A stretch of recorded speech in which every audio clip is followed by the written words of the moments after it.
Vulgarity is explicit, perhaps offensive referencing to sex or bodily functions that are considered coarse or rude, and as a result, shocking to those who aren't often exposed to vulgar language. The same way in which swearing is scientifically proven to relieve pain, using shocking language can serve the same purpose. And with the shock value that often comes with vulgar language, its very purpose is to reduce familiarity in order to challenge social values and unite an audience with an experience that may be uncomfortable, while simultaneously putting people at ease with a level of informality. Therefore, vulgar language can be a vehicle for dealing with pain, whilst also providing people with a level of comfort in its casual, carefree delivery, and the level of shock it may cause is a simple yet effective way to challenge our society's expectations of how we interact with each other and rebel against those who might be in a position to dictate how we act. Dad? In this video, I'm going to be looking at the TV show Fleabag, the film Booksmart, and the theatre production Overflow. Though I'm looking at 3 different forms of media, these works of art have at least 3 things in common. Number 1, each star white women. Number 2, each use vulgar language. Number 3, each have been criticised to be without value because of said vulgar language by my dad. Without value? My own father said Booksmart had no Obviously, my dad's opinion is not one many share, and he can't talk because he hasn't even watched all of Booksmart. I'm going to examine each of these and talk about how not only is vulgarity an essential part of each piece, but why. Starting with, do I have a massive asshole? If you have not seen Fleabag, but if you have seen Fleabag, we can be friends, and you know that at its core, Fleabag is a show about a woman dealing with depression, grief, and a fuck ton of loneliness. Depression is channeled through Fleabag's addiction to sex, which in turn drives her unfiltered and unrestricted use of language. Her seemingly shameless dialogue is a tool used to deflect from her own pain while simultaneously expressing how uncaring the character is. The closest thing I've come to be able to describe it is a woman who uses humour, relentless humour and sexual candour and honesty to distract you from the fact that she's actually dealing with a whole load of pain. But we know that Fleabag cares a lot.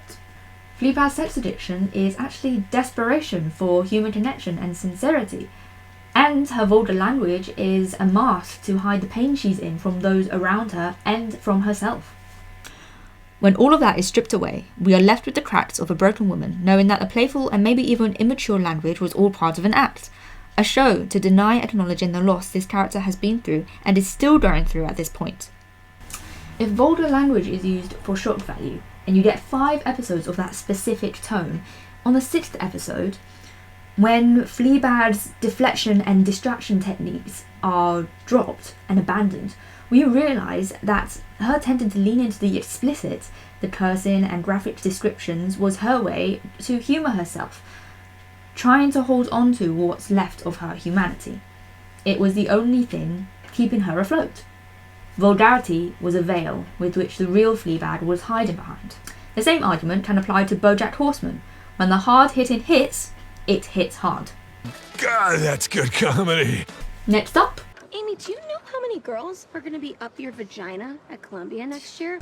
Do I even need to talk about how vulgarity is a necessary presence in the world of teenagers in high school in 2019? We've already established vulgarity can be used to hide insecurity and deflect from sincere human connection. But what about if it's used to strengthen bonds? This is a generation on the edge of the rest of their lives. Up until this point, these are the only people these characters have known, and now they are splitting off, miles away from the friends and enemies they grew up with, without ever getting to truly know each other. They're all lost. They're all trying to figure themselves out, and they're all different in their own way. But they are all sex-crazed. Sex, sex, sex. It is a mandatory theme in coming-of-age movies like this one, and so is rebellion. That's right, shock value, challenging social values. Have you been paying attention? If Booksmart is a representation of sex, rebellion, and carelessness in teenagers, how else do we expect these characters to talk? That is not to say Booksmart is an example of harmless vulgarity. It does not shy away from addressing its problematic use of language. Sexual language is mainly used to degrade women, and AAA or Annabelle embraces this sexualized image of herself to hide her true insecurity about it. And hey, sex is not a bad thing. Society tells us sex is a taboo topic, and therefore it is in the category of things teenagers will talk about to act upon their rebellion and angst. That is ultimately what the characters in Booksmart are doing through their language, discovering their values and sexuality in a society that censors them. Now, this next section is where I'm going to lose a lot of people, but please bear with me. I promise it will be worth your time. Overflow was only released very recently, in the last few months filming this, and as a theatre production, it is fair to say not as many people will know of it as they might know of Booksmart or Fleabag.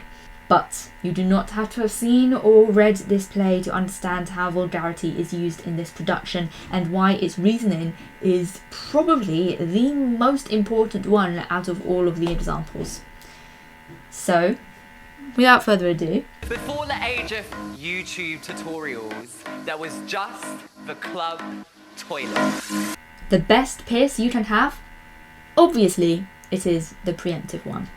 That is the first line of this play. It is followed by 5 minutes of talking about preemptive pissing. My dad's head exploded.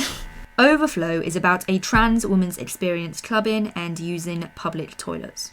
For those who might not live in the UK, or for those who are not clued up on trans politics, the trans population has been under increasing threat over the last few years. A combination of unrealistic and inaccurate media representation, mostly delivered by cis people, and the government making it harder to self-identify and restricting accessibility to safe medical procedures that might allow anyone to physically transition, has led to a rise in transphobic hate crimes.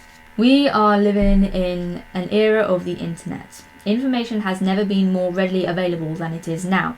People are discovering things about themselves and others, finding similar experiences and feelings with just one Google search. More people are finding out they're trans every day and are wanting to live freely perceived as the gender they are.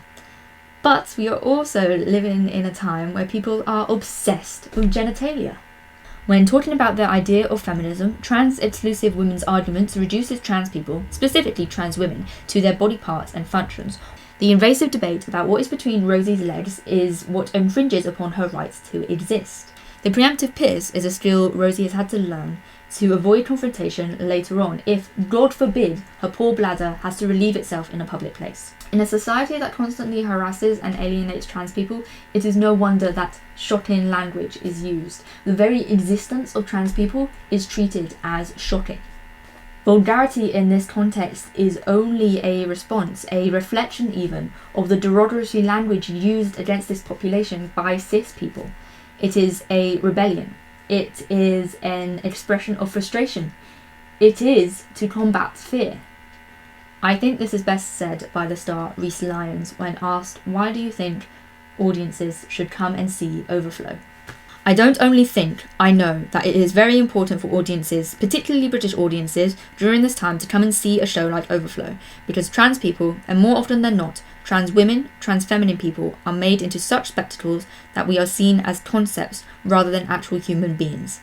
It constantly feels like there is an unwanted gaze on us, and what Overflow is doing is giving a primarily cis audience a taste of what the impact of that gaze does to a person, and to her livelihoods, her interpersonal relationships, her friendships, her attitudes towards public space, and what it feels like to want to have the right to just fucking exist without constantly being harassed or othered or tiptoed around in some kind of way or another all of the time.